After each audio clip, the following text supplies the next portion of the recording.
सुनो, देखो आज का टॉपिक आपका है राजपूत वंश का उदय कैसे हुआ। इसके दो टॉपिक आएंगे आपके।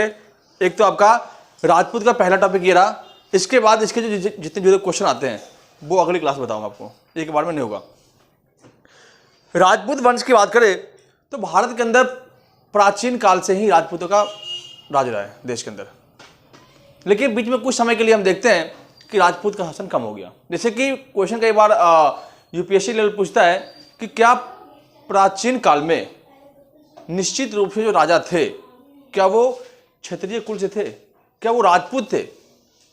तो हमें पता है कि बहुत से राजवंश ऐसे हुए भारत के अंदर जिनमें सभी तो राजा नहीं राजपूत नहीं हुए, लेकिन उनमें कुछ ही राजपूत रहते हैं।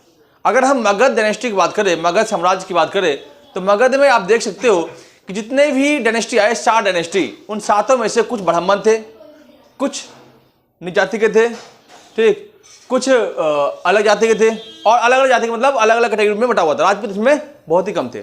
अगर चंद्रगुप्त मौर्य की बात करें तो मुद्रा राक्षस एक बुक है, विशाख दत्त के द्वारा लिखी गई पुस्तक है मुद्रा राक्षस। उसमें बताया गया है कि चंद्रगुप्त मौर्य एक निम्न कुल का व्यक्ति था। जब उसने मौर्य साम्राज्य का निर्माण किया, जब वो मौर्य डायनेस्टी की स्थापना की, तब जाकर के वो जो है अपने कुल को आगे बढ़ाया, मतलब अपने निम्न कुल को ऊपर कुल बढ़ाया। इस तरह से सातवाहन की अगर बात करें तो सातवाहन शासक आपके ब्राह्मण शासक थे। अगर गुप्ता डायनेस्टी की बात करें तो वो एक सामंत थे, अर्थात व्यापारी लोग थे। तो बताया आपको चंद्रगुप्त प्रथम ने क्या किया था, लिच्छवी की राजकुमारी कुमार देवी से विवाह करके अपने आप को राजपूत बनाया। भारत के अंदर अंतिम जो राजपूत शासक था वो था आपका हर्षवर्धन, जिसकी राजधानी क्या थी, थानेश्वर या कन्नौज? थानेश्वर पहले थी, कन्नौज बाद में। ठीक, थानेश्वर पहले थी उसके पापा के टाइम में, और कन्नौज उसने बनाया था, जीत के बनाया था।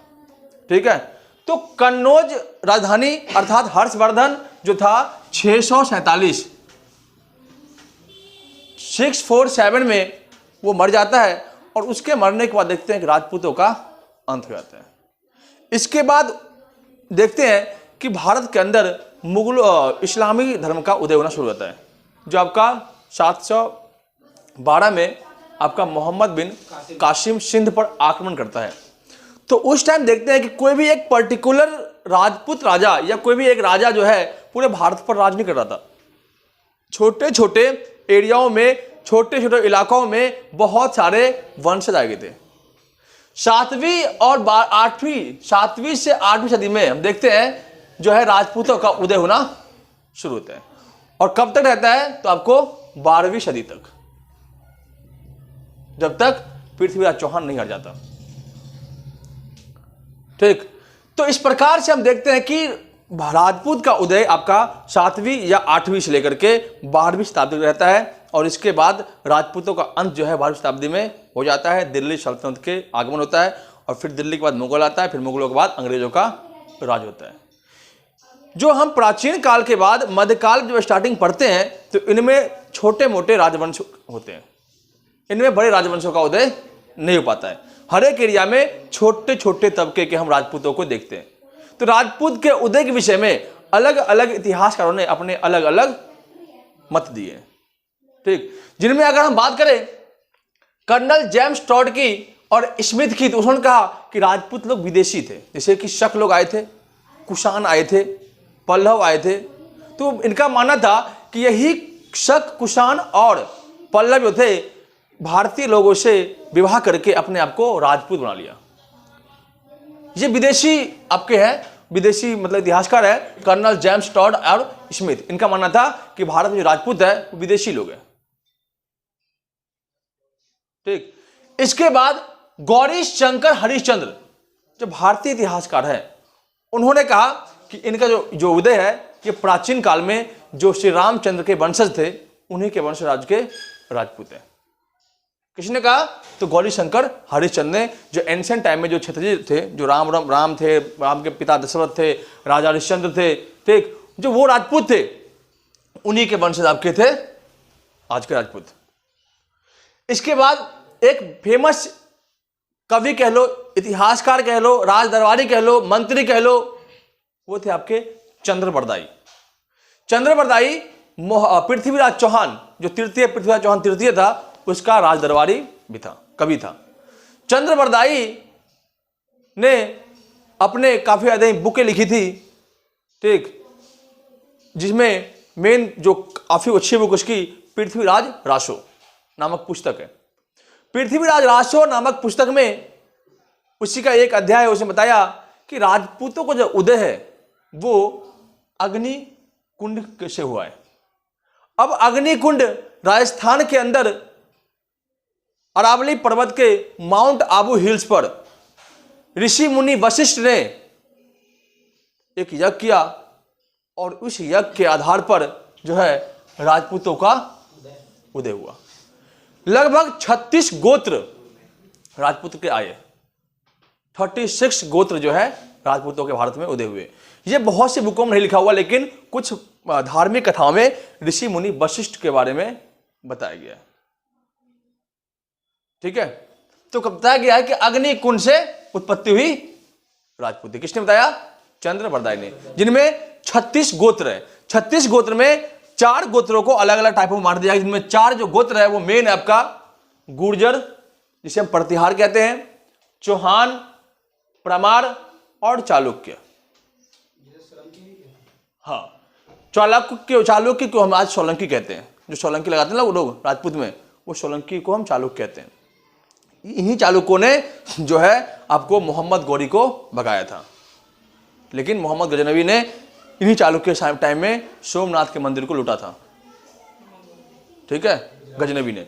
ठीक है, अब इनको याद के तरीका क्या है? गुर्जर, प्रतिहार, परमार, पीपी और सीसी। प्रतिहार, परमार, चालुक्य और चौहान, पीपी, सीसी, ये 4 वंश इसी गोत्र से थे। किससे? तो आपके अग्नि कुंड से जो निकला था। और उनमें देखते हैं राजपूत के 36 गोत्र। राजपूत के 36 गोत्र में आपका सूर्यवंशी जो है वो 10 गोत्रों में बटा हुआ है। सूर्यवंशी जो है उनका 10 गोत्र है। इसके बाद चंद्रवंश जो बोलते हैं, अपने आप को चंद्रकुल के बोलते हैं, उनके भी 10 कुल है। अग्निवंश जो है, अग्निकुंड बताना, अग्निकुंड से 4 गोत्र निकले, जो 4 गोत्र, पीपीसीसी, ठीक, परमार, प्रतिहार, चालुक्य और चौहान, ये आपके अग्निवंश है। इसे हम अग्निवंश कहते हैं। कोई व्यक्ति कहेगा कि हम अग्निवंश है, सबके अपने अपने अपने गोत्र होते हैं। ठीक, सबके अपने गोत्र होंगे। किस ऋषि मुनि के गोत्र से निकला हुआ, किस ऋषि मुनि के यज्ञ से निकला ये वंश।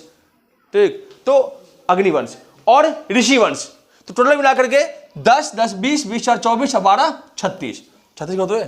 राजपूत के कुल 36 गोत्र है इंडिया में। ठीक, समझे कि नहीं? समझ गए? इसके बाद हम देखते हैं कि भारत के अंदर एक और इतिहासकार था, गोपीनाथ शर्मा। उसने कहा कि राजपूतों की उत्पत्ति ब्राह्मणों से हुई है। अब पता नहीं कितनी ये बात कितनी सच है, कितनी गलत है, वो देखा जाएगा। लेकिन बहुत से राजपूत आज इतिहास पढ़ते हैं, वो मानते हैं कि हमारी उत्पत्ति जो है अग्नि कुंड से हुई है और हम ऋषि वशिष्ठ के जो है वंशज है और हम उन्हीं से निकले हैं और हमारा 36 गोत्रों हमें डिवाइड किया गया है। ठीक, लेकिन ये चीज़ें बहुत ही कम बुक में लिखी गई है। ठीक, लेकिन इतिहास को तो चेंज कर दिया, बिल्कुल बदल दिया गया, ब्रिटिशों ने बदल दिया है। अब राजपूतों का जो एरिया है हमारे भारत में कहाँ कहाँ पे विस्तार है, तो राजपूतों का विस्तार अगर हम बात करें तो जो गुर्जर प्रतिहार है वो गुजरात में। प्रतिहार लोगों ने गुजरात में शासन किया, इसलिए उनका नाम क्या पड़ गया? गुर्जर। ठीक है, ठीक, ये गुर्जर नहीं जो आजकल गुर्जर है। ठीक, आजकल के नहीं, जो उस टाइम अभी भी देखो इनका राजवंश कहां पे है। ये गुर्जर और प्रतिहार कहां पे आपके? टोटल आपका गुजरात में। ये सब तो यूपी में है। हाँ,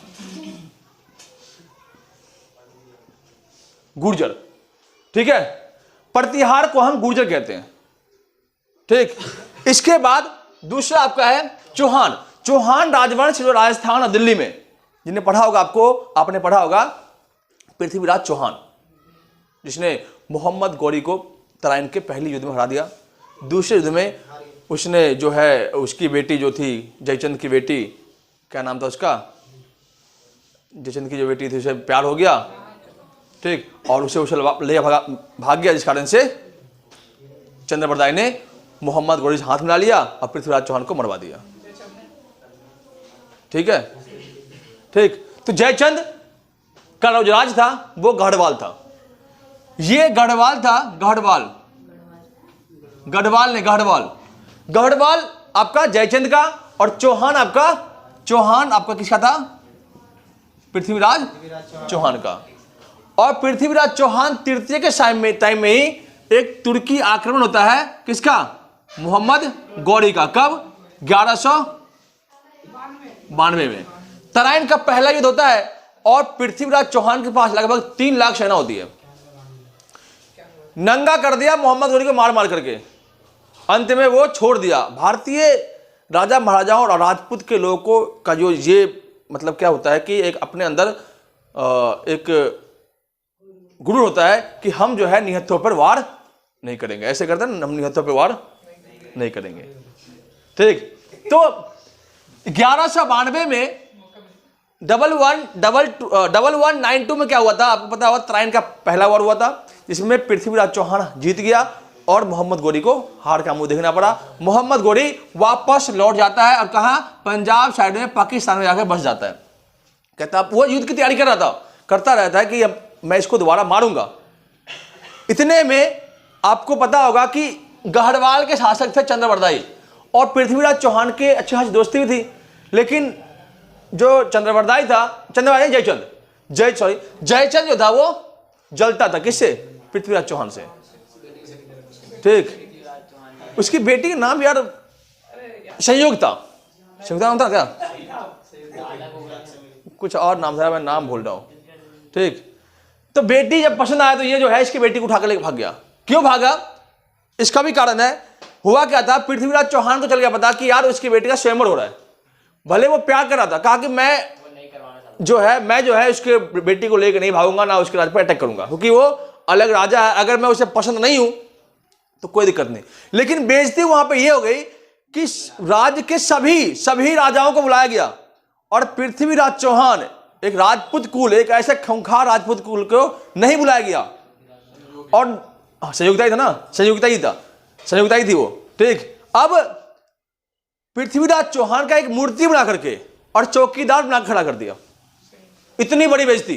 पृथ्वीराज चौहान खबर मिल गया, पृथ्वीराज चौहान अपने घोड़े बैठा और सीधे चलाया कहां, यहां पे आ गया, और संयुक्ता को उठा। संयुक्ता भी कितनी तेज, वो किसी को मारा नहीं बनाया, वो जाकर के उसी दरबारी को, पुतला को, मतलब पृथ्वीराज चौहान को पहना दिया, क्या मैं शादी करूंगी जा।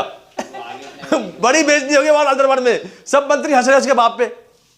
अब भाई जो जयचंद था वो गुस्सा हो गया, इतने पृथ्वीराज चौहान आया, अपने उसकी बेटी को लेकर भाग गया। अब जयचंद कुछ तो कर नहीं पाता भाई, पृथ्वीराज चौहान था, उसके सामने कौन टिकेगा, उसमें राजस्थान और दिल्ली का पूरा एरिया कवर कर रखा था उसने। लेकिन उसे चाहिए था बदला चाहिए था। बदला क्या लिया, तो मोहम्मद गौरी से जाके मिल लिया, कहा कि मुझे आपका साथ चाहिए, पृथ्वीराज चौहान ने मेरे बेटे को लेकर भाग गए। कहा ठीक है हम साथ देंगे। सारी जितनी भी गुप्त सूचनाएं थी पृथ्वीराज चौहान की कि कहां पे सैनिक है, कहां पे हथियार है, कहां पे क्या है, वो सूचनाएं दे दिया। मैं कई बार कहता हूं आप लोगों को, मैं आपको ये बताऊंगा अगले क्लास में, लेकिन आप अभी इतना समझ लो, जब जाऊंगा उस टाइम पे तो उस टाइम पे समझाऊंगा मैं अभी। ठीक, तो इतना आप समझ लो एक तरह से कि मैं कई बार कहता हूं कि रास्ते में कितने भी कंकड़ पड़े हुए हो, रास्ते में कंकड़ कितने भी क्यों ना हो, आपके मार्ग का रास्ता रोक नहीं पाएगा। आपका जो आगे रास्ता है वो रोक नहीं पाएगा। रास्ते में कितने कंकड़ हो, आपका जो आगे का मार्ग है वो रोक नहीं पाएगा। लेकिन वही कंकड़, एक भी कंकड़ उठ करके जूते में गिर गया ना, तो आप एक कदम भी आगे नहीं चल पाओगे।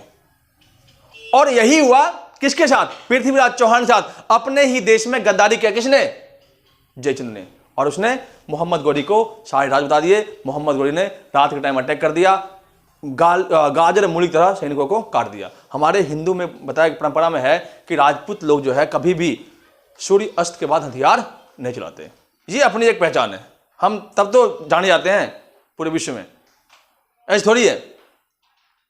लेकिन आजकल के राजपूत, वो राजपूत कहाँ रहे आजकल टाइम में?